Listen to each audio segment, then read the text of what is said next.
Il était une fois l'histoire d'un territoire. Vous êtes un acteur du territoire, une collectivité, une entreprise. Vous êtes confronté à des défis complexes qui évoluent en permanence. Ne vous inquiétez pas, vous n'êtes pas tout seul. La chaire Territoire en transition de Grenoble École de Management se positionne en tant qu'interface entre le milieu universitaire et le milieu socio-économique. Elle est un tiers-lieu, sans parti pris. L'un de ses objectifs est de faire avancer la réflexion et l'action des territoires face aux enjeux environnementaux majeurs. Pour ce faire, elle a conçu un dispositif collectif, le catalyseur de transition.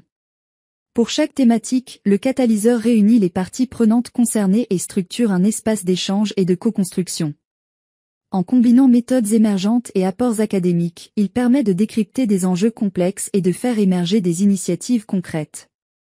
En 2024, le thème exploré a été le ZAN.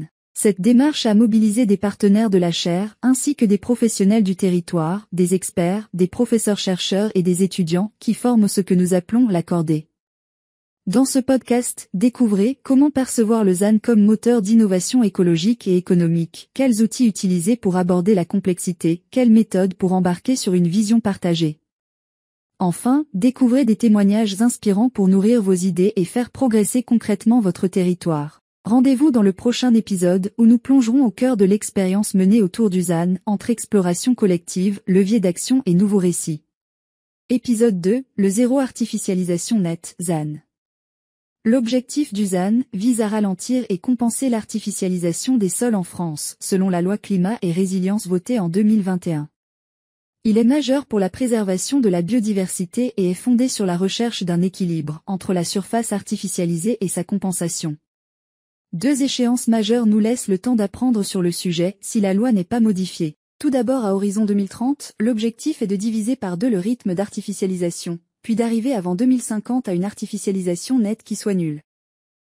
ZAN a pour ambition de ralentir et compenser l'artificialisation pour lutter contre le réchauffement climatique. Il s'agit d'une réponse réglementaire pour permettre aux acteurs des territoires de s'engager dans la transition écologique, de développer une pensée systémique au regard des enjeux de durabilité, et redessiner la planification territoriale pour un projet de société en phase avec les enjeux planétaires.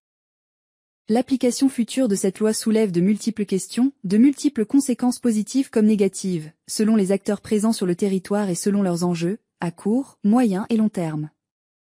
Il s'agit d'un sujet complexe et prospectif, sur lequel il est important de comprendre les différentes visions et représentations des acteurs pour bien aborder les prochaines étapes. Bref, ZAN est l'arbre qui cache la forêt. Derrière cette réglementation se cachent des questions d'envergure. Comment repenser les territoires au regard des enjeux écologiques et économiques? Comment s'engager dans une démarche de résilience? Épisode 3. Comprendre un problème complexe sans se prendre la tête.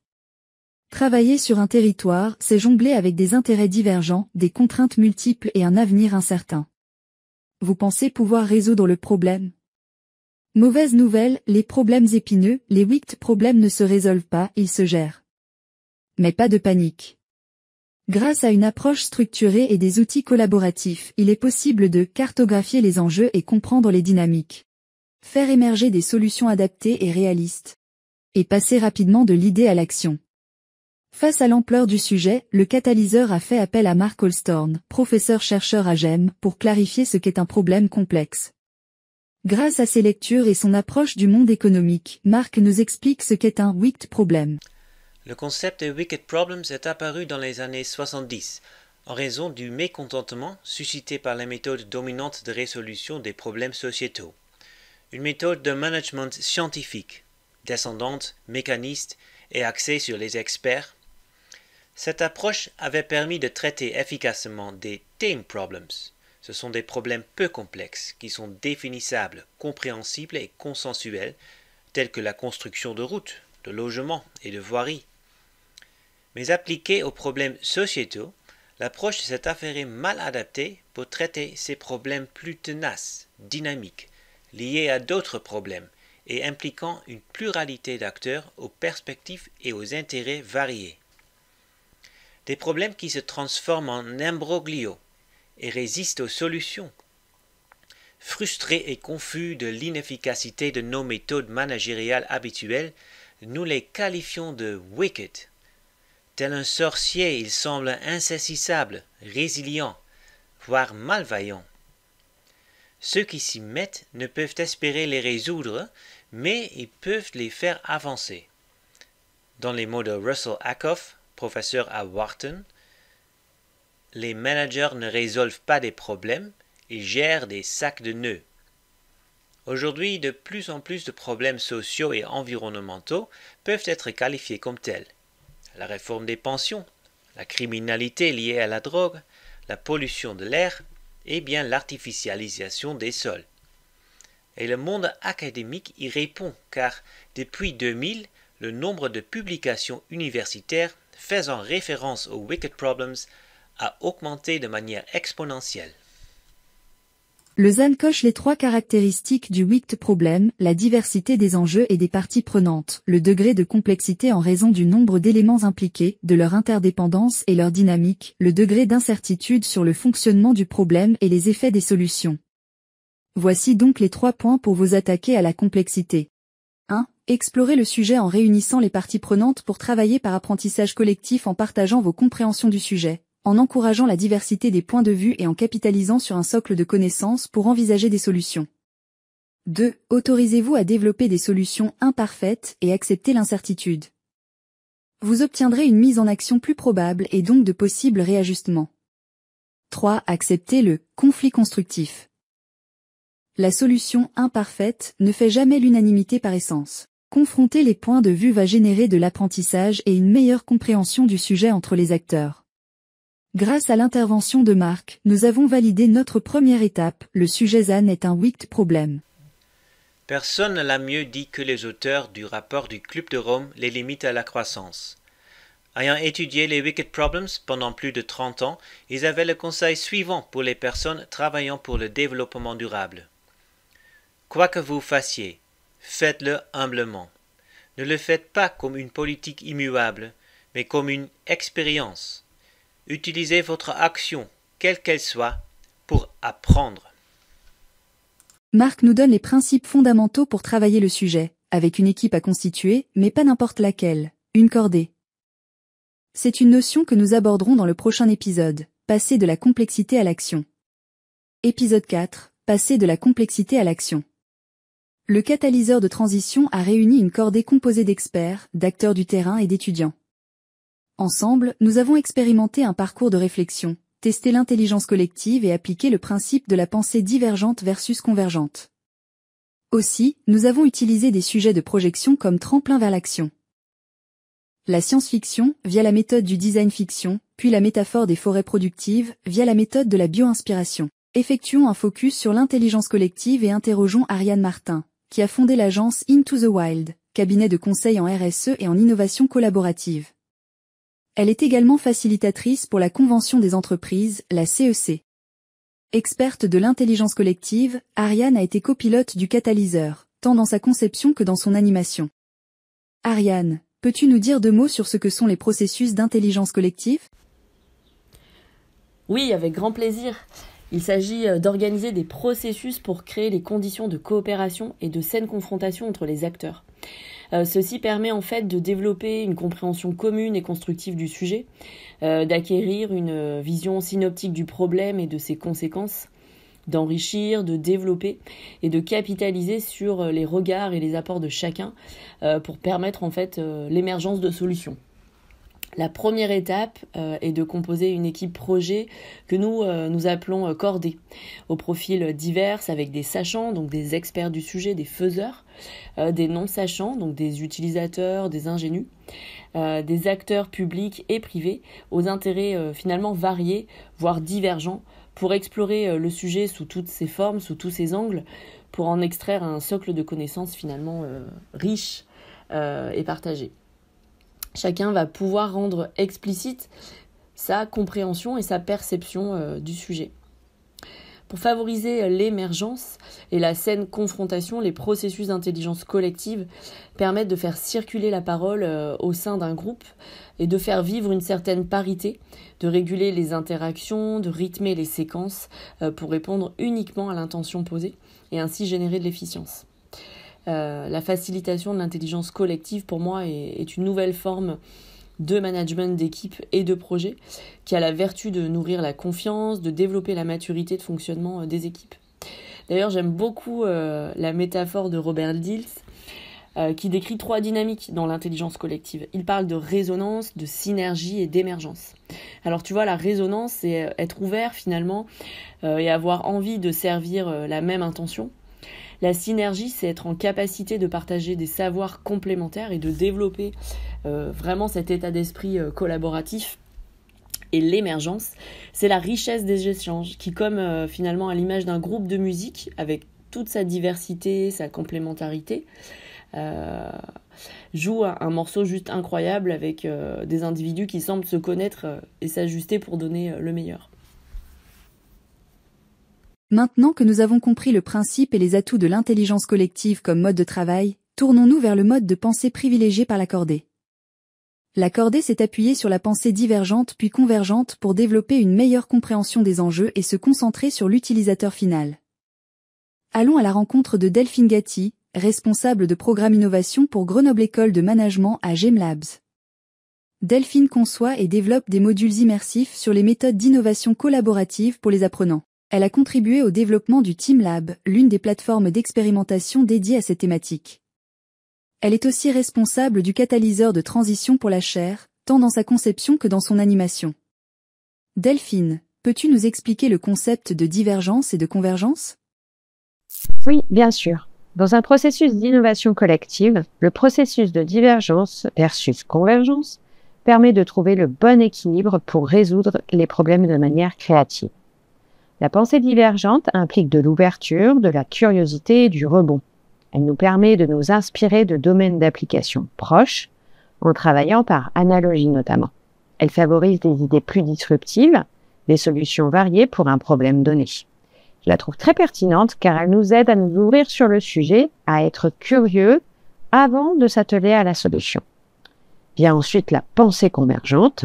La pensée convergente permet de faire le tri, d'analyser, de prioriser. Elle favorise des solutions plus modérées, moins radicales. Elle est adaptée aux tâches qui impliquent plus de logique que de créativité, pour travailler sur l'innovation incrémentale plus que disruptive, pour travailler sur des problèmes connus avec des solutions limitées. Cette alternance de posture entre divergence d'abord et convergence ensuite est devenue l'ossature systématique de tous les filages pédagogiques de nos ateliers. Pour le catalyseur, nous avons structuré notre approche en 2 cycles. La première phase consistait en 2 journées d'atelier pour explorer largement le problème à résoudre, en divergence donc, puis en extraire une compréhension commune. Là, nous étions en convergence.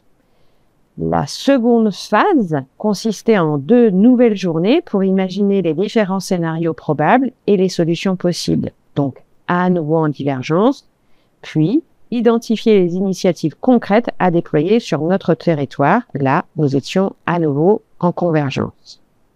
Ce que nous venons de décrire est la règle de base du design thinking, s'ouvrir d'abord sur le champ des possibles avant de converger ensuite sur des choix en équipe, bien sûr. Pour passer de la complexité à l'action, nous avons aussi utilisé des sujets de projection comme tremplin de réflexion vers des projets à développer. Le premier sujet est la science-fiction, via la méthode du design fiction. Hélène Michel est intervenue dans le catalyseur pour nous l'expliquer et nous aider à l'utiliser. Hélène est professeure-chercheur en management de l'innovation et créativité à GEM, et directrice du Master of Science spécialisé innovation et design management. Hélène, peux-tu nous expliquer ce qu'est le design fiction et comment peut-il aider à se projeter dans un futur désirable ? Bonjour. Alors, le design fiction, c'est quoi ? Eh bien, c'est une manière de penser et de concevoir qui permet d'explorer des futurs possibles, parfois improbables, et ceci pour mieux questionner notre présent. L'idée, ce n'est pas de prédire l'avenir, c'est de le rendre tangible. Et pour cela, on va travailler avec des objets, des récits, des vidéos ou même des prototypes qui semblent venir d'un futur plausible. Par exemple, on peut imaginer une montre qui mesure notre score de citoyenneté ou un contrat de travail signé avec une intelligence artificielle. En créant ces artefacts, on déclenche un débat. Est-ce qu'on veut vraiment ce futur-là ? quelles en seraient les conséquences sociales, éthiques, politiques? Donc le design fiction, c'est une méthode qui est de plus en plus utilisée, non seulement dans les entreprises, mais aussi dans l'enseignement, parce qu'elle va pousser les participants, les étudiants, à réfléchir de manière critique, à se projeter, à collaborer, et surtout, ne pas rester passif face aux grandes mutations qui nous entourent. Nous avons ensuite utilisé un second sujet de projection, les forêts productives comme bio-inspiration pour atterrir sur des trajectoires à suivre à court terme.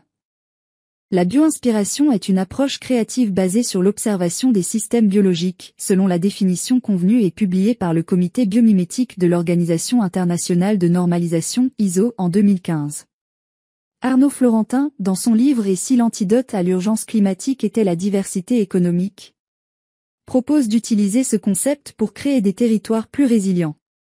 Arnaud Florentin est économiste et directeur associé du cabinet de conseil Utopie. Il travaille depuis près de 20 ans sur les problématiques d'économie locale et plaide pour une nouvelle économie climatique diversifiée à l'échelle des territoires, inspirée par la biodiversité qui fait la force et la richesse des écosystèmes naturels. Selon lui, tout comme la diversité biologique d'une forêt tropicale renforce son système immunitaire, la diversité économique est essentielle pour rendre un territoire plus résilient face aux défis climatiques. En effet, ce dernier fait le parallèle entre notre économie actuelle et l'effet cinéma, des salles de plus en plus grandes, de plus en plus belles, mais avec le même nombre de sorties de secours. Dès qu'un aléa survient, l'impact est massif. Face à cela, il plaide pour accepter ce qu'il appelle le bazar économique, une forme de désordre fertile, où la diversité devient un atout. Appliqué à l'économie, cela signifie que plus un territoire abrite de filières et de compétences variées, plus il est capable de s'adapter. Il mobilise d'ailleurs l'image du Scrabble. Il y a une théorie, moi j'aime beaucoup, la théorie économique du Scrabble, qui consiste à dire, plus vous avez de lettres dans votre jeu, plus vous avez de lettres différentes, plus vous avez même des lettres rares, plus vous allez pouvoir faire des mots, et ce de manière exponentielle. C'est la même chose en fait avec le développement économique territorial. Plus on a de lettres différentes dans son jeu, plus on peut faire des choses différentes. Et donc, c'est le sujet de mon bouquin, plus on a d'options, plus on a de solutions pour pouvoir prospérer, mais aussi faire la transition et pouvoir s'adapter en cas de choc. Il imagine l'économie comme une forêt, avec des secteurs clés de voûte qui soutiennent tout le système, et des pollinisateurs, des acteurs qui favorisent la diversification en créant des synergies et en stimulant l'innovation. Comment on fait pour faire émerger des forêts productives et surtout comment on fait dans un laps de temps assez réduit, puisqu'on n'a plus trop le temps. Là, vous avez présenté des territoires, vous imaginez bien qu'il y a une approche très historique, très longue. Pour qu'une telle forêt économique émerge, il est essentiel d'encourager des acteurs à diversifier leurs activités, à établir des collaborations solides et à éviter les erreurs de fragmentation ou de fermeture.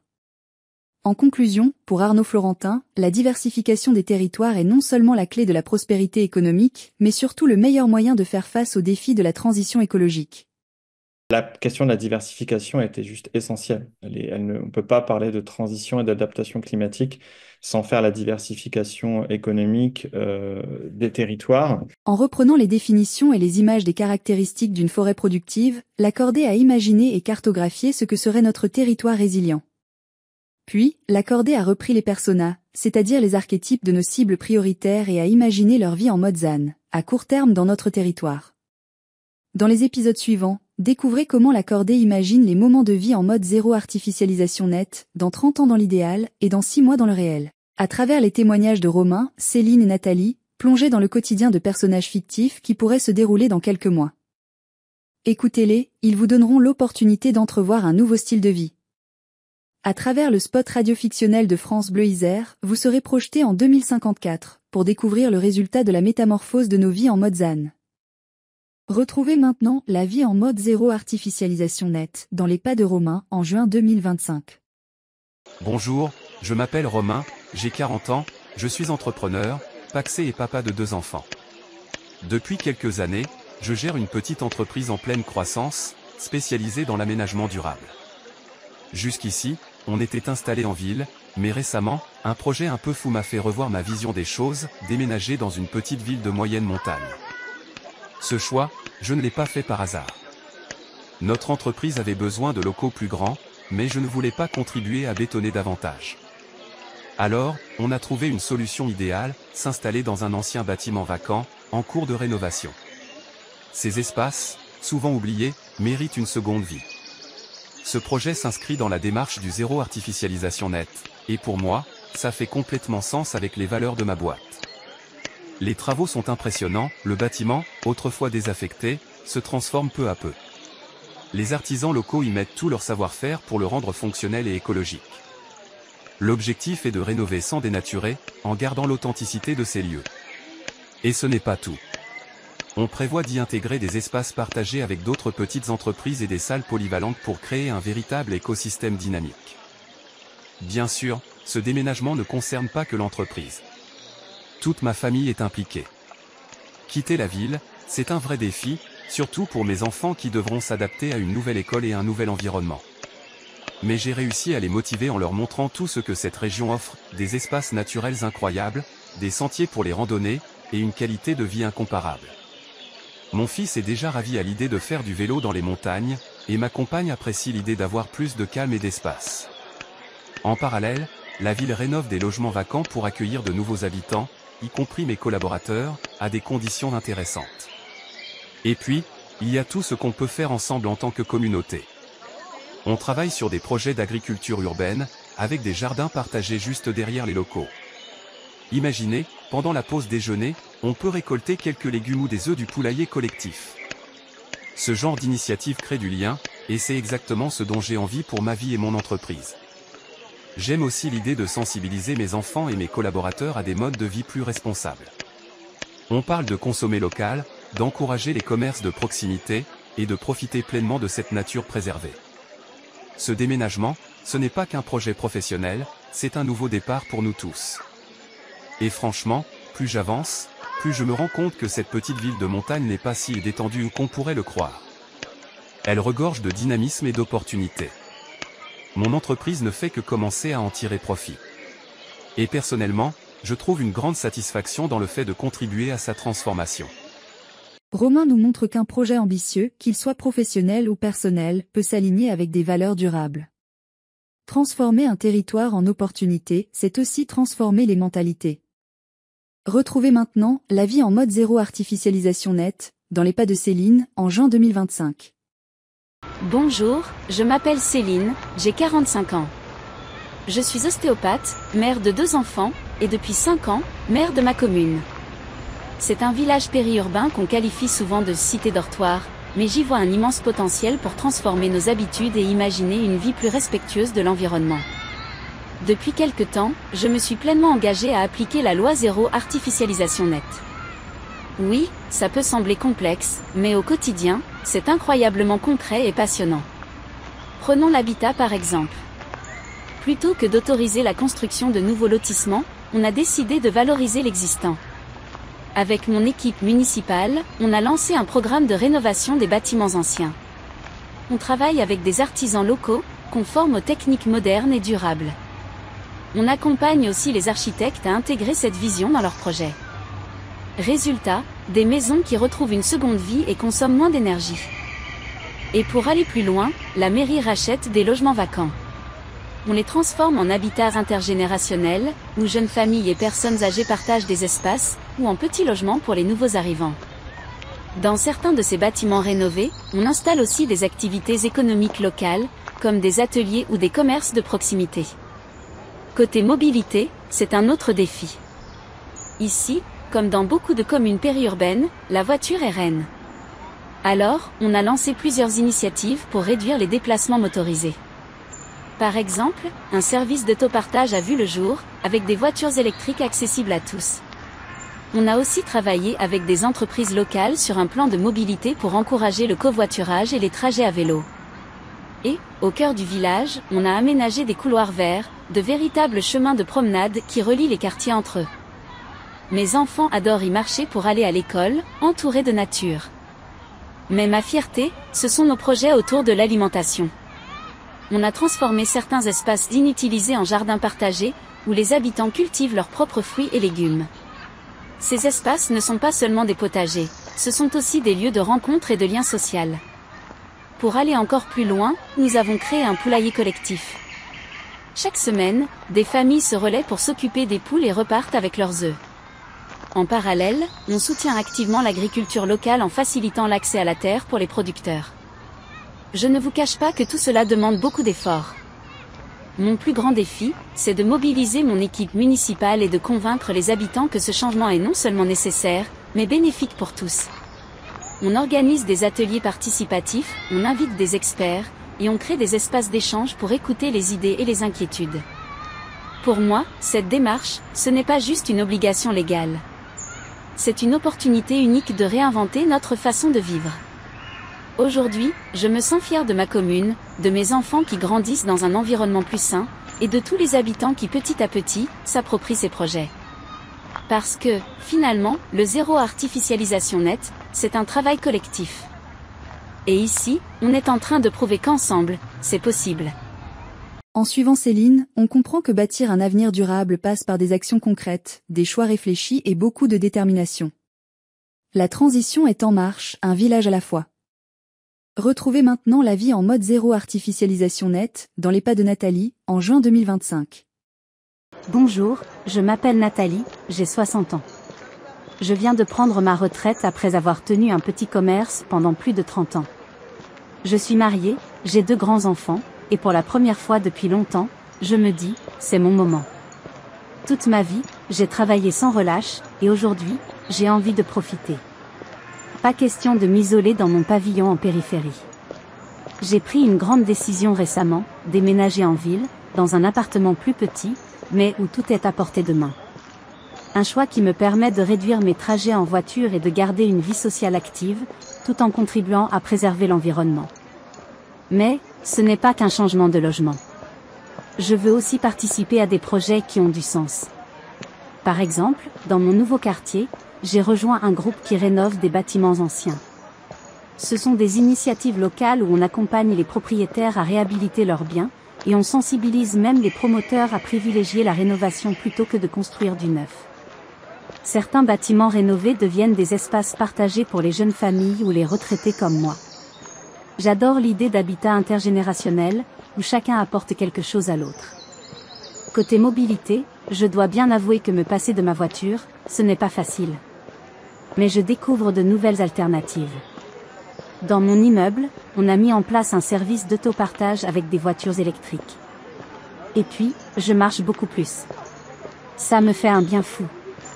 Mon quartier est bordé de petits chemins et de couloirs verts qui relient les commerces et les lieux de vie. C'est agréable et tellement pratique. Et puis, il y a l'alimentation. Dans ma nouvelle résidence, on a un jardin partagé. Imaginez, des tomates, des courgettes, des herbes aromatiques. Tout le monde y met du sien, et ça crée une vraie convivialité. On a même un poulailler collectif. Les enfants des voisins adorent s'en occuper, et moi, ça me rappelle mon enfance à la campagne. C'est un retour aux sources qui fait du bien. Ce que j'aime dans tout ça, c'est qu'on ne se contente pas de subir les choses, on agit. On réfléchit à comment mieux utiliser les espaces qu'on a déjà. Même les plus petits gestes comptent. Par exemple, j'ai commencé à consommer presque exclusivement local. Mes courses, je les fais dans des petits commerces ou sur les marchés. Je soutiens les agriculteurs du coin, et en échange, j'ai des produits frais et délicieux. Ce qui me motive le plus, c'est de montrer que ce n'est pas parce qu'on est à la retraite qu'on arrête d'évoluer. Participer à ces projets me donne une énergie incroyable. Ça me permet de rester active, connectée aux autres, et de sentir que je fais ma part pour un avenir meilleur. Alors, oui, ce changement de vie m'a un peu sorti de ma zone de confort, mais je n'ai aucun regret. La vie en ville, entourée d'initiatives comme celle-ci, m'a redonné un nouveau souffle. Et je suis bien décidée à profiter, tout en prenant soin de ce qui m'entoure. À travers l'histoire de Nathalie, on voit que chaque étape de la vie peut être l'occasion de se réinventer. La transition écologique, c'est aussi une transition personnelle, où chacun trouve son rôle et sa place.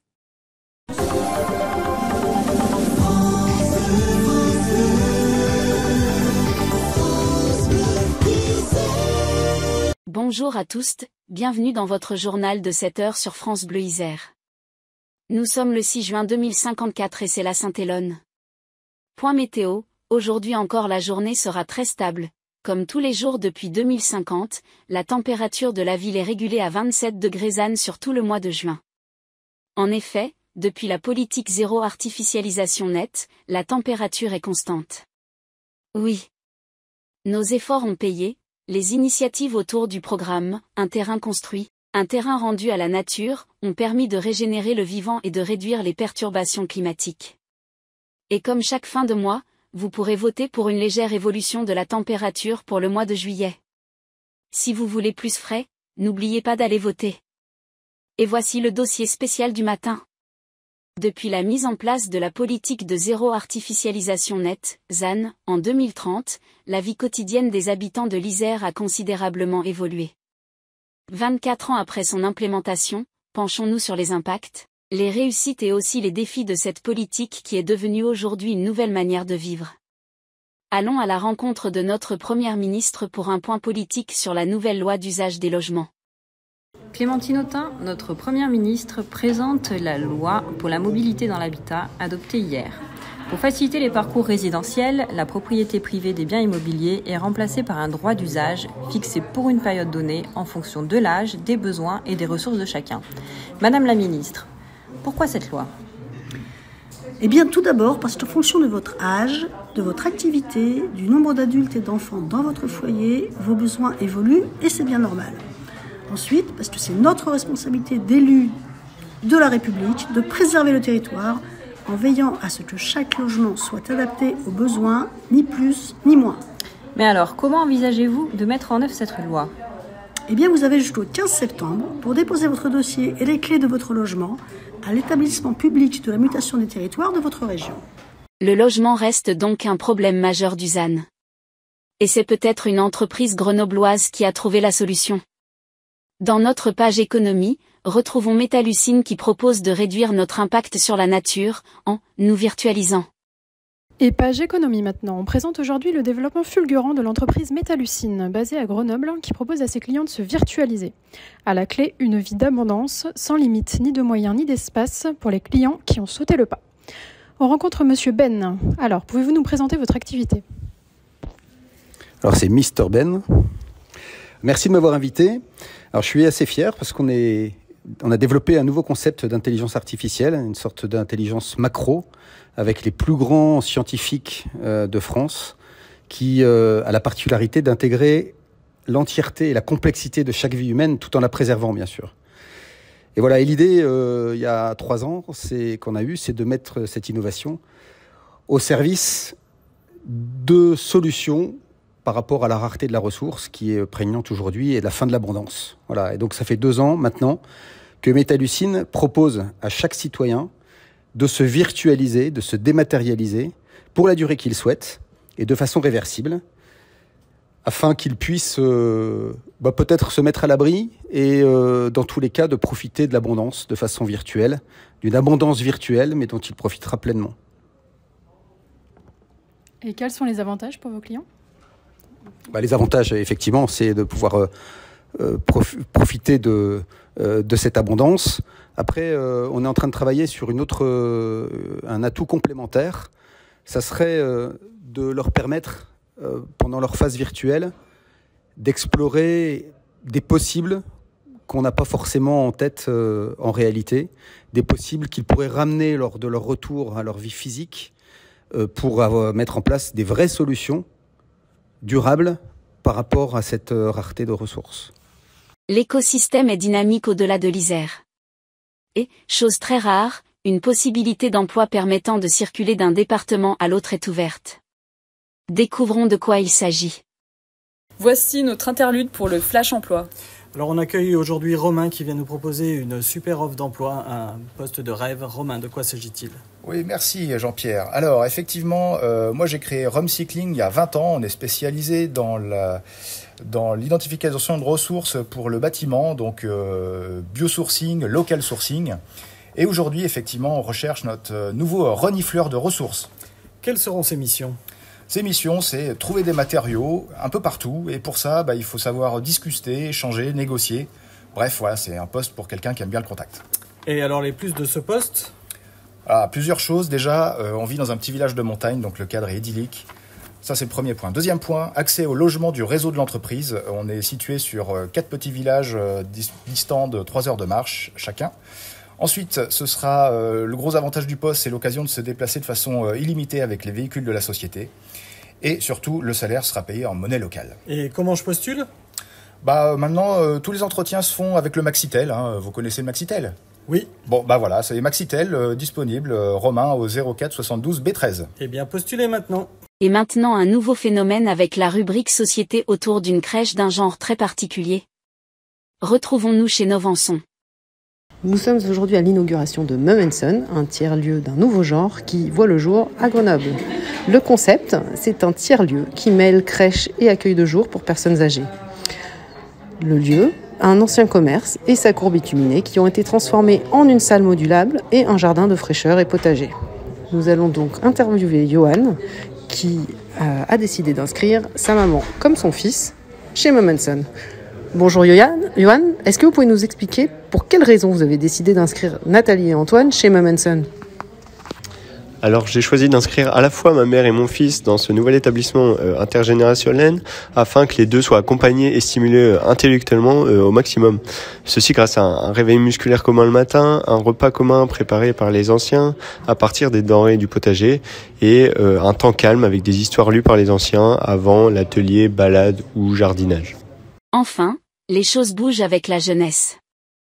Hier ont eu lieu les premières journées citoyennes PGN, protection et gestion de la nature. Rendons-nous sans attendre sur le terrain pour faire le point avec notre reporter et une des jeunes volontaires. En ce début du mois de juin, venez assister aux rencontres citoyennes sur des grands espaces naturels avec le programme PGN qui nous permettent de protéger et de valoriser tous les espaces naturels autour de notre belle ville. La nouvelle saison estivale vient de débuter et nous rencontrons Léa qui a participé à sa première journée. J'ai adoré faire cette journée de PGN où j'ai pu partager avec d'autres citoyens autour des questions de la protection de l'environnement et de la biodiversité de notre très belle région. J'ai pu partager avec eux le contact de la nature qui nous permet aussi de sortir de la ville.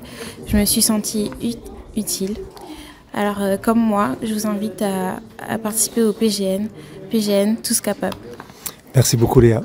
C'est ici la fin de notre dossier spécial ZAN, qui 24 ans après, est devenu tout un mode de vie. Bonne journée à tous, vous pouvez reprendre votre marche quotidienne.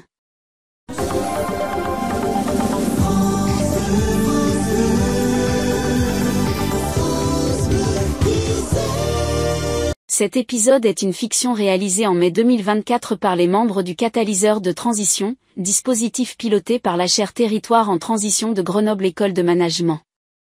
Il est issu des réflexions itératives du groupe sur la problématique suivante, zéro artificialisation nette, comment transformer une restriction en une opportunité ?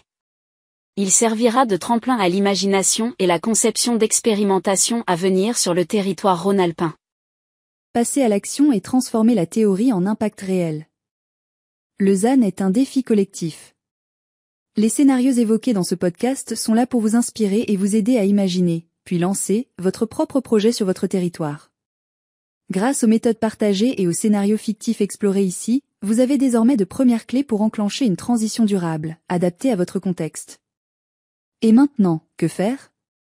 1. Rejoignez la dynamique en intégrant le catalyseur de transition. 2. Expérimentez ces outils sur le terrain, dans vos projets. 3. Partagez vos retours et nourrissez-vous des expériences d'autres acteurs engagés. Vous avez envie d'aller plus loin ? Contactez-nous pour découvrir comment participer aux prochains défis complexes autour de la transition des territoires. Le sujet est en cours de réflexion et la nouvelle cordée se lancera à l'automne 2025. Je vous propose un petit clin d'œil dans ce podcast. Au micro, c'est Delphine Gatti. Au nom de la chaire Territoire en Transition, je tiens à remercier la cordée qui s'est lancée sur le sujet épineux du ZAN.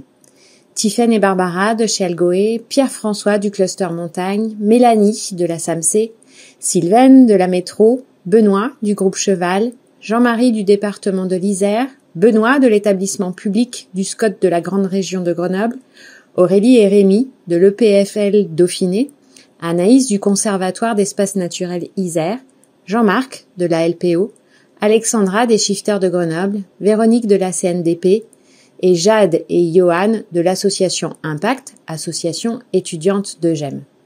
Merci aussi à nos intervenants pour leurs interventions éclairantes, Marc et Hélène de GEM, Raphaël du ministère français des Affaires étrangères, Eddy de chez Redman et Arnaud de chez Utopie. Un grand merci à Ariane, mon binôme, dans la conception et le pilotage de cette cordée, et à Jean-Baptiste et Jade pour le montage de ce podcast. Enfin, merci à Fiona et à Thibaut pour leur confiance.